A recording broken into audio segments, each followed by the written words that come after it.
नमस्कार। Welcome to YouTube channel कानूनी व चर्चा खास। लेकिन आज खास चर्चा होगी क्योंकि आज मेरे साथ डॉक्टर प्रवीण जोगराज जी। तो हम आज बात करेंगे जो रिसेंट अभी एक एग्रीमेंट सेटलमेंट अराइव हुए बिटवीन ईरान और यूएस में।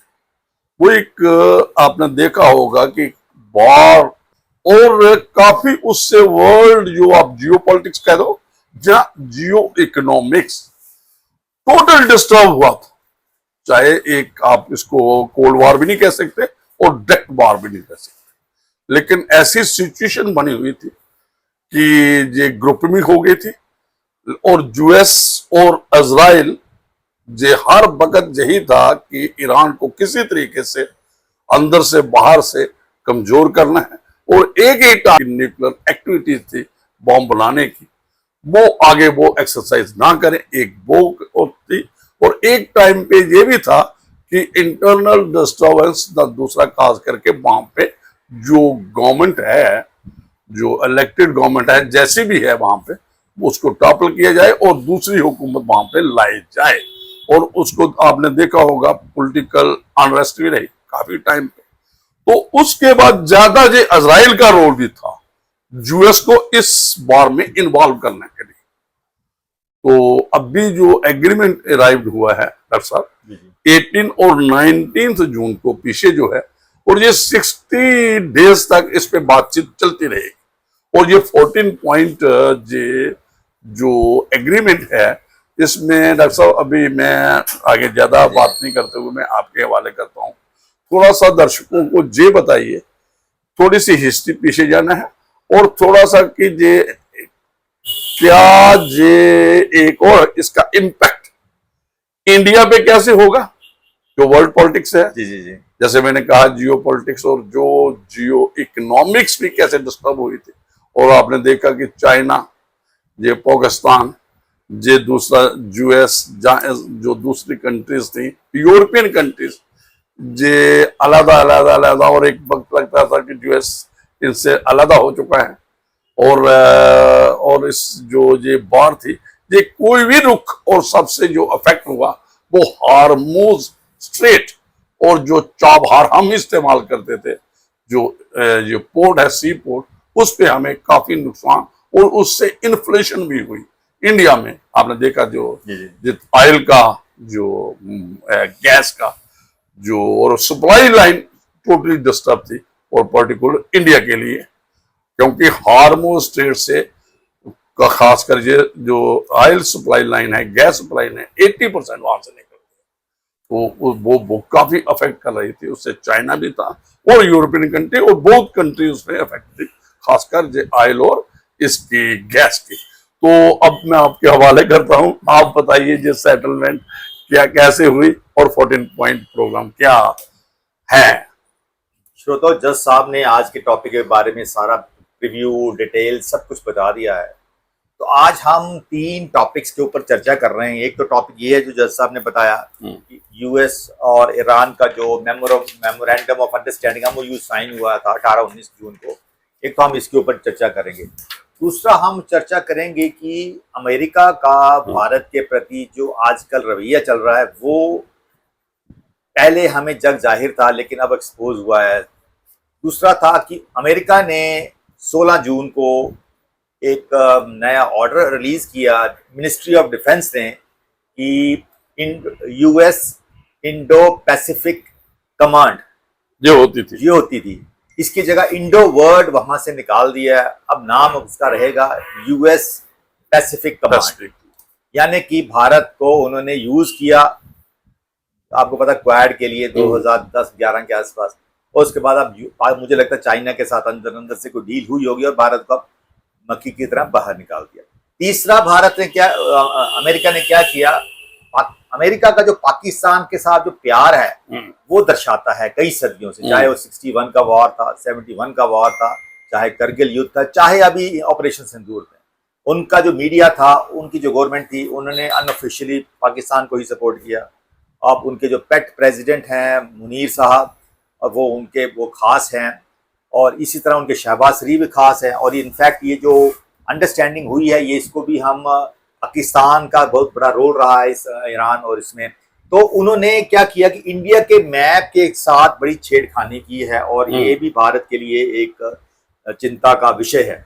तो सबसे पहले उसी टॉपिक के ऊपर जिससे जो जज साहब ने शुरू किया था कि 18 और 19 जून को यूनाइटेड स्टेट्स और ईरान के बीच में एमओयू साइन होता है, जिसका नाम इस्लामाबाद मेमोरेंडम भी है, और स्विट्जरलैंड में ये सारी वार्ता हुई है, और उसके में कतर का भी रोल रहा है और कुछ और कंट्रीज का भी रोल रहा है। तो इसमें था कि ये 14 पॉइंट एजेंडा था, कि 14 पॉइंट एग्रीमेंट था, और इसमें एक एक करके हम चर्चा करेंगे एक एक पॉइंट पे। तो सबसे पहला पॉइंट था कि immediate and permanent cease fire of military operations, यानी कि परमानेंट सीज फायर हो गया उसका इट इज डन। लेकिन अभी 24 घंटे भी नहीं हुए थे कि इजराइल ने लेबनान के ऊपर अटैक किया, तो लेकिन अगेन अमेरिका कहने पे दोबारा हो, लेकिन इन सब से हमें इजराइल खुश नहीं है।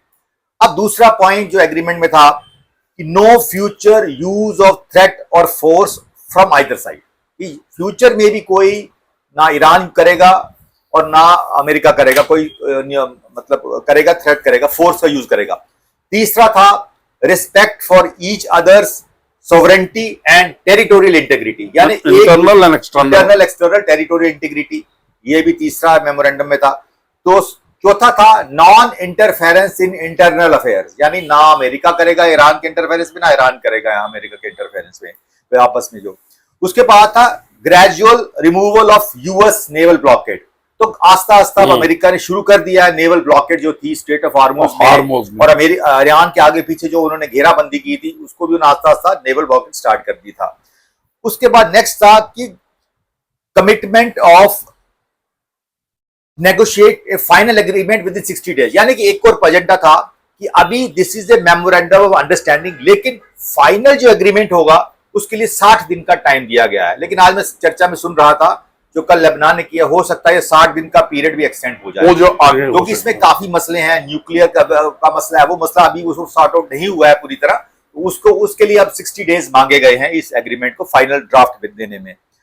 उसके बाद था आगे स्टेट ऑफ हार्मोज में 7th पॉइंट था reopening and secure operations of straight of हार्मोज। और स्ट्रेट ऑफ हार्मोज से कल जब से ये एमओयू साइन हुए 18 तारीख से, तो शिप्स का आना जाना जो शुरू हो चुका है, तो अल्टीमेटली ये एग्रीमेंट का फायदा हुआ है। नेक्स्ट स्टेप था safe passage of commercial shipping without tolls during the interim period. आपको पता है ईरान टोल लगा रहा था कुछ शिप्स पे, तो ये था कि जब तक ये नेगोशिएशन के दौरान कोई भी शिप के ऊपर टोल ईरान नहीं लगाएगा।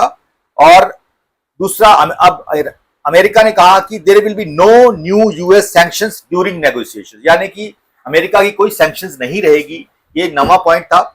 और 10th पॉइंट था ग्रेजुअल सैंक्शन रिलीफ होगी, जो ऑलरेडी सैंक्शंस अमेरिका ने लगाई हैं वो ग्रेजुअली अमेरिका उनको कम करेगा और रिस्टोर करेगा ईरान का ऑयल एक्सपोर्ट, यानी कि ईरान का ऑयल एक्सपोर्ट काफी हिट हुआ था। जैसे अब सैंक्शंस हटेंगी तो ईरान का ऑयल आराम से दुनिया के ऑयल बाजार में एक्सपोर्ट हो जाएगा।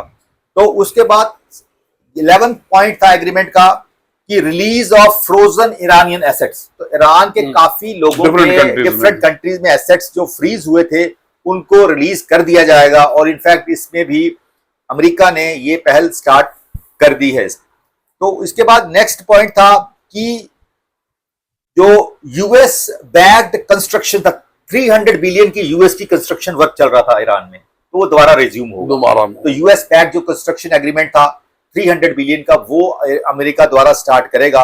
और इसके बाद ईरान को भी रीअफर्म करना पड़ेगा that it will not pursue nuclear weapons, और न्यूक्लियर वेपन्स को, न्यूक्लियर को इंटरनेशनल एटॉमिक एनर्जी एजेंसी से उनकी इंस्पेक्शन करवाएगा। तो ये भी एक एजेंडा था, इस पे टेम्पररी माना है अभी, लेकिन कोई फाइनल सेटलमेंट नहीं हुई।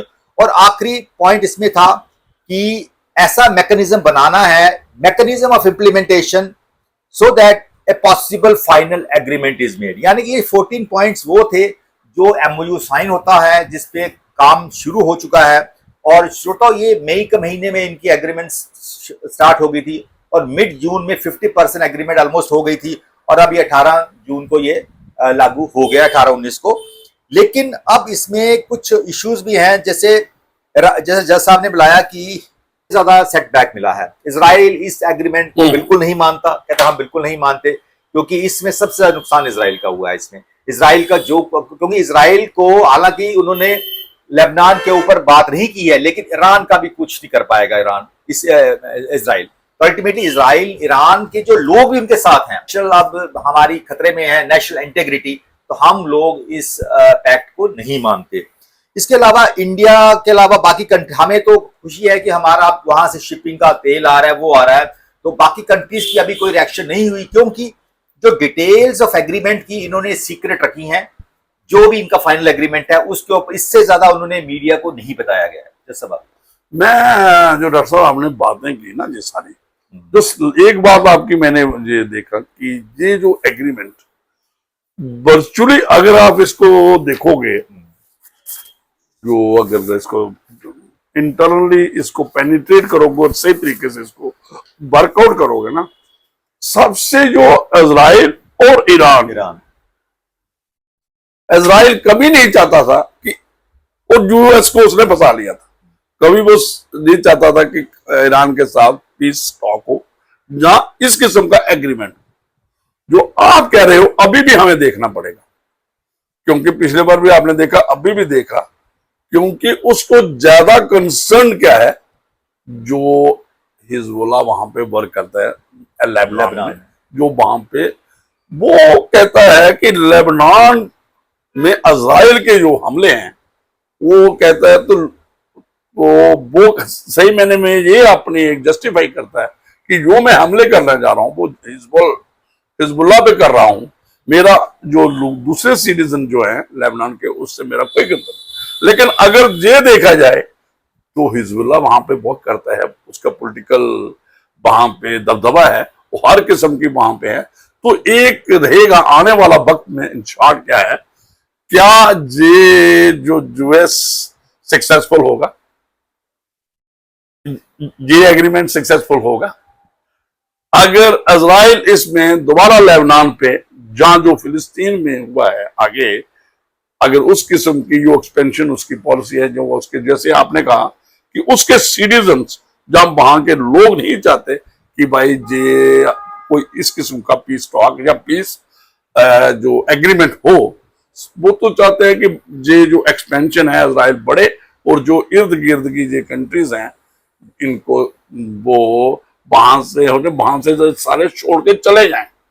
उनका तो जो इजराइल का आज तक है, चलिए इस बात को अलग एक मसला है। एक जो न्यूक्लियर आपने बात की ना, वेपन नहीं बनाना, यही एक दबाव था। US was more concern with this demand, उसको यही था। उस वक्त ईरान के जो हुक्मरान थे उन्होंने जिद की, जैसे भी किया, अगर ये इंस्पेक्शन करवा देते इंटरनेशनल जो एजेंसी है उससे, जो और अदरवाइज एक कमिटमेंट कर देते कि हम न्यूक्लियर वेपन नहीं बनाने जा रहे हैं, जो हमारे पास यूरेनियम है हम इसको पीस, इसको हम अपने एनर्जी दूसरी है, इसको डिवेलपमेंट एनर्जी के तौर पे करेंगे, कोई वैसा नहीं बने। तो फिर आपने देखा कैसे वहां पे बमबार किया, बमबारमेंट हुई थी, जहां दूसरी वो एग्रेसिव अटैक हुए, और इतना लंबा जो चला। तो अगर ईरान में जो अंदर अनरेस्ट थी, ईरान भी देखिए ठीक है, वहां पे भी दो किस्म की हुकूमत है। वहां एक तो जे लोग जो शरीयत को मानते हैं, एक जो डेमोक्रेसी भी है, वहां पे भी कोई अंदर से वो वैसा नहीं है। तो जो यूएस का प्रेसिडेंट चाहता है, इस पे कोई विश्वास नहीं किया जा सकता। अगर हम इसको जोड़ लेंगे क्वेड के साथ, और जो इसने निकाला वहां से, किसको, हमारा जो इंडो पे, इसको वक्त के मुताबिक चलना है। देखिए ये क्या कर रहा है, अभी पाकिस्तान को खुश कर रहा है। अगर आप देखो जाए पाकिस्तान को, जो हमारा जो मैप चेंज किया इंडिया का, और उसमें जम्मू एंड कश्मीर को और कुछ एरिया को वो नहीं दिखाता है पार्ट ऑफ इंडिया। और दूसरा क्या कहता है कि जो ये एक पाकिस्तान में रोल जैसे कैसे भी है, जो यहाँ पे एक बात आती है कि उसने रोल एक अदा किया है इस पीस टॉक, ये भी एक उसके दिमाग में है यूएस के, कि भाई इसको मैंने किसी तरीके से इसको मैंने रिवार्ड करना है।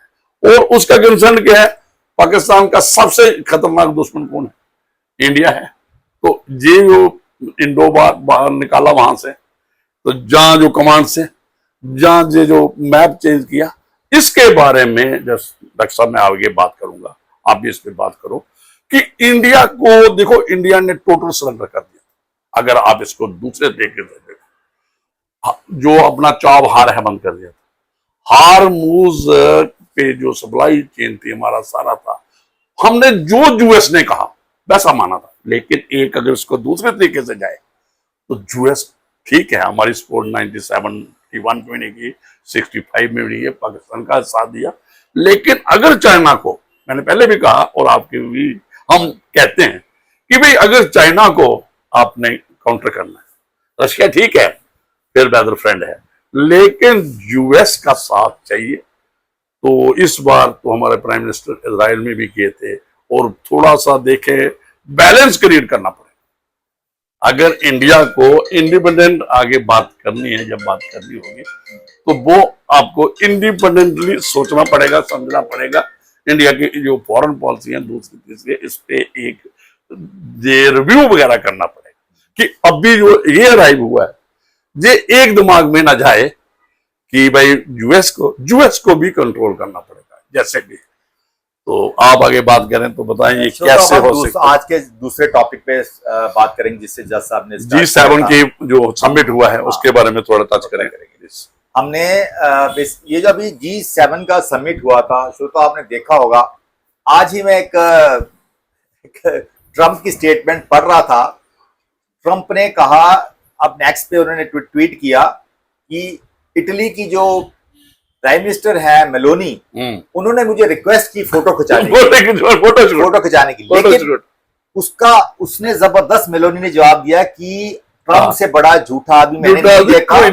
और इसकी सजा उसने क्या, एक प्रपोज विजिट थी मेलोनी की यूएस में, वो कैंसिल करी। इतनी सी बात को कहते ट्रंप इतना झूठ बोलता है, मैंने आज तक नहीं देखा कि मैंने, और हमें और जो इटली के लोग हैं, हम लोग किसी से भीख नहीं मांगते, हम फोटो की भीख भी नहीं मांगते। बिल्कुल, वो पास खड़े तो मीडिया ने फोटो खींच लिया। तो अल्टीमेटली ये एक एग्जांपल है कि G7 समिट में आपने देखा होगा, G7 समिट में कि भारत के प्रधानमंत्री और ट्रंप थोड़ा दूरी बनाई रखी इन लोगों ने।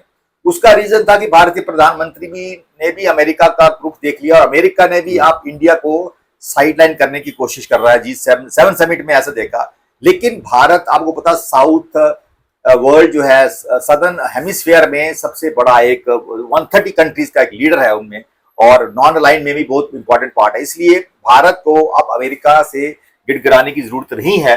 हम अब इसी की चर्चा को आगे बढ़ाते हुए बात करेंगे कि 16 जून को डिपार्टमेंट ऑफ डिफेंस जो था अमेरिका का, उन्होंने अनाउंस किया कि ओरिजिनल नेम इसका जो था यूएस पैसिफिक कमांड, जो कि 1947 में था, और 2018 में ही जब ट्रंप हुकूमत में आए, उन्होंने ही चाइना को साइडलाइन करने के लिए ये वर्ड यूज किया, यूएस इंडो पैसिफिक कमांड, ताकि चाइना को हम लोग साइडलाइन कर सके और इंडियन ओशन और पैसिफिक ओशन, ये दोनों जो है, इस पे चाइना अपनी सॉवरेंटी ना दिखाए और फ्री ट्रेड करे, और हम लोग इसकी वहां मनमानी नहीं करने देंगे। लेकिन अब लगता है कि जो 16 जून का जो फैसला है, इसका मतलब है अंदर अंदर से अब अमेरिका को चाइना को एक थ्रेट नहीं दिखता है, यानी कि उन्होंने इंडिया को थ्रेट नहीं दिखता है। अंदर अंदर से उनकी क्या डील हुई है हमें नहीं पता है, अभी विजिट किया गया। लेकिन ये जो वर्ड हटाना, इनफैक्ट एक लेसन देना, और कि भारत को अब उनको अमेरिका को भारत की जरूरत नहीं। हालांकि वर्ड हटाने से वो जो उनके जो रिलेशन ट्रेड डील में कोई फर्क नहीं पड़ेगा, लेकिन वर्ड हटाना इसको नहीं, मैं डॉक्टर साहब इसको आपने जो बात की ना, वर्चुअली क्या था कि जिसकी डोमिनेंस कम करना चाहते थे, कहां पे, जो साउथ चाइना और जो इंडो पैसिफिक जो ओशन है, इसमें जो थोड़ा चाइना की जो डोमिनेंस थी वहां पे, उसको यूएस और इंडिया को अपने साथ लेके, लेकिन जो ये वाली बात हुई ना, ये वाला हटाना, इससे मीन नीचा दिखाना, और जो आपने बात की कि चाइना से वो वक्त पे बात करता है और चेंज होता है, गिरगिट की तरह रंग बदलता है कि चाइना का अभी कोई खतरा नहीं है, इंडिया से अलग हो जाओ। श्रोता, आपको बताएं कि इंडो पैसिफिक जो टर्मिनोलॉजी 2010 में शुरू हुई थी, जापान के जो प्रेसिडेंट थे शिंजो आबे ने एक कन्फ्लुएंस कहा कि इंडियन ओशन और पैसिफिक ओशन दो ऐसे हैं इसमें ऑस्ट्रेलिया की भी स्ट्रेटजीज इन्वॉल्व है, बिल्कुल strategy जापान की ऑस्ट्रेलिया है, भी जापान strategies है, इन्वॉल्व है, और यूएस की अब इंडिया की। तो उसके साथ इन्होंने वहां से क्वाड बना, और तब से ये वर्ड इंडो पैसिफिक यूज हो रहा था, लेकिन ऑफिशियली 2018 में ट्रंप साहब ने किया। और अब ये जो हटाना जो है, तो इसका मतलब भारत को भी, और इनफैक्ट हमारे ऑपोजिशन एक लीडर है शशि थरूर, उन्होंने भी इसके बारे में कंसर्न शो की है कि भारत के लिए अच्छा नहीं है। तो भारत को ही अपने को नॉन अलाइंड रखना है, किसी के कंट्री के साथ जुड़ के नहीं रहना, एक्सेप्ट उनके जो पुराने डियर फ्रेंड जो रशिया को छोड़ के बाकी सब जो है अपॉर्चुनिस्टिक फ्रेंड लगते हैं। बैलेंस स्ट्रक करना है दोनों में, इंडिया ने किसमें, यूएस और चाइना। तो जैसा इससे बात करें, फिर हम मैप की बात करेंगे उसके बाद। तो मैं यही कहता हूं कि जो मैंने कहा ना आपने, तो हमें बड़ा कॉशियस चलना है। चाइना भी हमारा, क्योंकि चाइना के भी जो पाकिस्तान को जैसे कैसे भी है, लेकिन उसका प्यार टूट चुका है। किसका? चाइना का। क्योंकि जो उसका गवर्नर या कोई एक डे ड्रीम था बलूचिस्तान की वजह से, जहां अदरवाइज जो वो भी ऑपरेटिव नहीं हो चुका आज तक ग्वादर पोर्ट। और चाइना का सिर्फ ये है कि China is concern with economic activities, उसको यही है। और यूएस को उसको खतरा है कि ये इकोनॉमिक जो एक डोमिनेंस ना हो जाए वर्ल्ड में, वो उससे है जियो इकोनॉमी में टकराव है, कन्फ्रंटेशन है चाइना और यूएस की। बाकी यूएस की डोमिनेशन जो है जियो पॉलिटिक्स में आपने देख ही लिया, जैसे उसने हार्मोज पे या अपनी नोबल नेवल फोर्सेस या दूसरा तीसरा है, और फिर ईरान को वहां पे एक ये वाली डील करने पड़ी। तो अब देखते हैं इसका आने वाला वक्त क्या, ये इजराइल इसको जे आगे क्या निकलता है, क्या इजराइल का रोल रहेगा, क्या ये फाइनल होगी, जहां एक लंबा चलता जाएगा कोल्ड वार की तरह। एक बात, एक दरअसल जो आपने कहा ना मैप की बात है, सिर्फ जो मैप किया है ये अक्सर करता रहते हैं, ये शैतानी ये अक्सर यूएस ने आगे भी की है इस किस्म की। चाइना भी करता है कई बार, हमारे देखिए चाइना वो देता है, वो जो वीजा देता है एंट्री अपने वहां के पे, तो एक तो है कि वन चाइना की वो एक बनना पड़ता है, एक डिक्लेरेशन करना पड़ता है जब कोई एंट्री करता है। एक जो कश्मीर वाले लोग हैं इनको, और अरुणाचल प्रदेश वाले लोगों को वो अटैच वीजा क्या कहते हैं उसको, स्टेपल वीजा देता है। ये भी एक कंसर्न है। हमें इंडिया को अब जो भी है अपनी जो रीअरेंजमेंट करना पड़ेगा, यूरोपियन कंट्रीज को भी इन्वॉल्व करना चाहिए अपने जो अपनी इकोनॉमिक एक्टिविटीज है, या जियो पॉलिटिक्स में नए रिश्ते बनेंगे ताकि इंडिया एक, जैसे आपने कहा, ग्लोबल साउथ में डोमिनेंस अपनी कायम रखे। तो ये आप थोड़ा मैप के बारे में बताइए। और तो आज अब हम तीसरा टॉपिक टच करते हैं, वो मैप के बारे में। चलो, आपको पता होगा भारत का एक ही एजेंडा रहा है कि POJK और अक्साई चीन जो है वो भारत का अभिन्न अंग है, वो कोई नहीं छीन सकता। इनफैक्ट में हुआ ये कि फरवरी में भारत और अमेरिका के बीच में ट्रेड डील चल रही थी। तो ट्रेड डील को और बढ़ाने के लिए अमेरिका ने एक बहुत बड़ी चाल की, उन्होंने एक मैप बनाया। उस मैप में POJK को भारत का हिस्सा बताया और अक्साई चीन को भी भारत का हिस्सा बताया। लेकिन भारत में इसकी काफी चर्चा हुई, लेकिन जब पाकिस्तान ने ऑब्जेक्शन लगाई तो महीने के अंदर अंदर ही मैप को चेंज बंद निकाल लिया। और उल्टा क्या किया उन्होंने क्या किया कि अब जो नया नक्शा बनाया उसमें POK नहीं दिखाया, उसको दिखाया पाकिस्तान का हिस्सा और POJK का जो हिस्सा है वो भारत से उस मैप से हटा के, अक्साई का चीन का भी हटा के, तो एक नई हमें मैसेज देने की कोशिश की गई है। तो श्रोता, शुरू से ही अमेरिका का JK को वो डिस्प्यूट ही मांगता है, वो इसलिए हमारे सपोर्ट में नहीं, एक्सेप्ट रशिया को छोड़ के सारी countries including China Jammu Kashmir के POJK को डिस्प्यूटेड एरिया ही मानती है, और LOC को ही वो कहते हैं वही असली चीज है जो कि UN रेजोल्यूशन के खिलाफ था। और 2011 में भी उन्होंने ऐसे ही काफी नक्शे पास किए थे अमेरिका ने, और इनफैक्ट UN में भी वो जब पाकिस्तान का सपोर्ट करता रहा है। तो ये जो हो रहा है अमेरिका में, जो ब्यूरोक्रेटिक मूव चल रहे हैं, जो लेगेसी डाटा चल रहा है, इसको हम कहते हैं कार्टोग्राफी डिप्लोमेसी। कार्टोग्राफी हम मैप को यूज करते हैं, तो कार्टोग्राफिक और नॉमेनक्लेचर डिप्लोमेसी चल रही है अमेरिका की। एक किस्म को जैसे जैसा आपने बोला भारत को एक नीचा दिखाने की कोशिश की जा बिल्कुल रही बिल्कुल, है। जस्ट लेकिन ये उसको प्राइज देना है, बल्कि उसने नेगोशिएशन करवाई है ईरान और यूएस की। आजकल जो जियो पॉलिटिक्स वर्ल्ड वाइड चल रही है उसमें आपने देखा भारत इस वक्त बिल्कुल खामोशी ठाने हुए है। भारत की तरफ से कोई भी कमेंट्स नहीं आ रहा किसी मामले में, क्योंकि भारत नहीं। सवाल मैं जो आपने कहा ना ये मैप के बारे में, देखिए मैप में जी चाइना का भी इंटरेस्ट है। चाइना भी, मैंने पहले ही बात की, चाइना भी ये एक्साइज चेन उसने पहले ही 1963 में कर लिया अपने काबू में, और जो पाकिस्तान ने उसके हवाले कर दिया, जहां से ये आपका सी पैक आ रहा है। सॉक्सोम वैली ये भी उनके पास चले गई। ये सारा जो हमें हर तरफ से घेरा हुआ है, चाहे आपका ये देख लो आप जो, लेकिन 1994 का हमारा जो रेजोल्यूशन है पीओके के रिलेटेड वो स्टैंड करता है उस पे। और जो देखिए क्या है, जो रिसेंट पॉलिटिकल अनरेस्ट हुई वहां पे लोगों ने जो अभी भी पॉलिटिकल, उसमें देखो आर्मी ने क्या रोल अदा किया। वहां के लोग बहुत पिछड़े हुए हैं। गिलगित बल्तिस्तान को तो किसी आइडेंटिटी है ही नहीं कोई उनकी, कि कोई वो चाहते हैं फिफ्थ प्रोविंस बने, कोई कहता है बनाएंगे।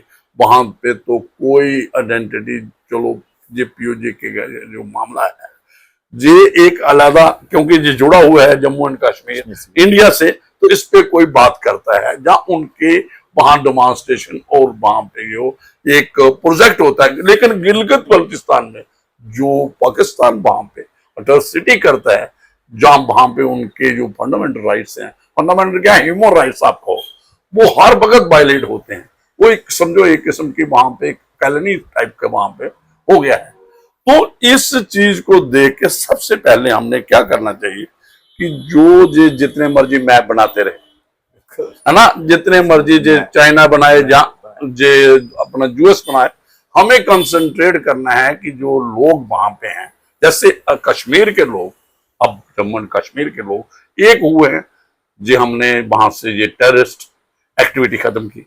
नार्को भी जो हमारा चल रहा है, ये भी नशा मुक्ति अभियान भी चल रहा है 100 दिन का। और आगे हम अगर ये रेजोल्यूशन 1994 का हमारा जाता है, जो पॉलिटिकल अनरेस्ट है जम्मू एंड कश्मीर का दूसरा एरिया जो हमारा है, अगर ये लोग और गिलगित बल्तिस्तान तो कब जब कहो तब वो साथ आ जाते हैं। तो अगर ये लोग आ जाएं, वहां के लोगों को, जैसे हमने कश्मीर के लोगों को, अभी हमने एक कॉन्फ्रेंस की है ऋषिवर, वहां पे आपने देखा कि वहां के लोगों ने खुद आके कहा कि हमारे जो इथनिसिटी है, जो हमारा जो इंटरफेथ कॉन्फ्रेंस हुई रिलीजियस, वहां के बढ़ के चढ़ के लोगों ने हिस्सा लिया, खासकर जो एक इंटेलेक्चुअल लोग थे, एडवोकेट्स थे, जजेस थे, जो भी इंटेलेक्ट था वहां कश्मीर का, उन्होंने पढ़। अब भी काफी बदल आ चुका है। तो इसलिए जनाब मैं आज का टॉपिक कर किया है, तो इसलिए हम बार बार कहते हैं कि वर्ड हम पीओजे यूज करें ना कि पीओके करें। तो कश्मीर का सिर्फ 13% हिस्सा है, बाकी तो गिलगित बाल्टिस्तान का 22-23% और 59% जम्मू का है। थोड़ा सा ऐड कर दूंगा, जो पॉलिटिकल अनरेस्ट हुई ना रिसेंट, इस पे क्या मुद्दा था? मुद्दा ये था, वहां क्या है कि जो यहां से रिफ्यूजी गए हैं, जहां से जे स्कैटर्ड हो गए हैं, जो ये हमारे एरिया जम्मू एंड कश्मीर से, सनकोट से, जो पहाड़ी है कश्मीर से, जो भी है, ये स्कैटर्ड हो चुके हैं डिफरेंट पार्ट्स ऑफ जो पाकिस्तान। लेकिन ये वोटिंग राइट है इनको वहां पे, ये एज ए रिफ्यूजी वोट डालते हैं। और उसकी वजह से क्या हो रहा है डॉक्टर साहब, ये एक फैक्चुअल, वो जो लोग वहां पे एमएलए बनते हैं भाई, जो सेपरेट इनका जो वोट कास्ट होता है, सेपरेट इनके वो बनी हुई है, जो असेंबलीज हैं, सारा है। ये लोग, उनकी रिजेंटमेंट क्या है लोकल लोगों की, जो ओरिजिनल लोग हैं वहां पे, कहते हैं जी पीओ के जो पीओजेके है, इससे कोई बंदा मंत्री नहीं बनता। वो जो गवर्नमेंट ऑफ पाकिस्तान, वो इंटरेस्टेड है कि इस्लामाबाद में कोई रिफ्यूजी बैठा है, वो वहां का मंत्री बने, वो चुन के एमएलए आए। तो डोमिनेंस किसकी है? जो लोग पीओके से बाहर बैठे हुए हैं, चाहे वो ओरिजिनल इस साइड से हैं तो वो उनकी एक ये रिजेंटमेंट है कि लोकल वहां के जो पीओजे के लोग हैं वो लोग चुन के नहीं आ रहे हैं। फिर पाकिस्तान की डोमिनेंस है, जे आपने आपने कहा प्रेसिडेंट ऑफ पाकिस्तान एक अलहदा दे दी एंटिटी, एक दे दिया प्रेसिडेंट ऑफ पीओजे के और प्राइम मिनिस्टर ऑफ पीओजे के, ये भी एक बात हो गई। तो इनफैक्ट क्या है, सच्चाई क्या है?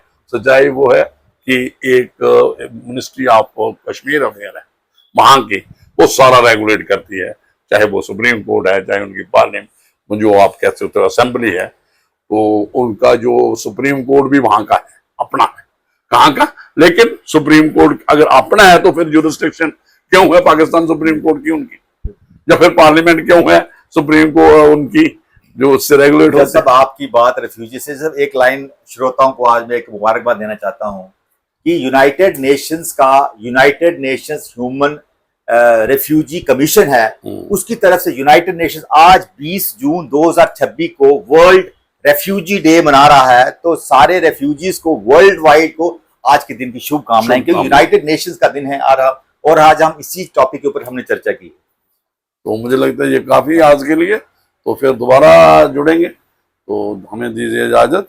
Thank you very much.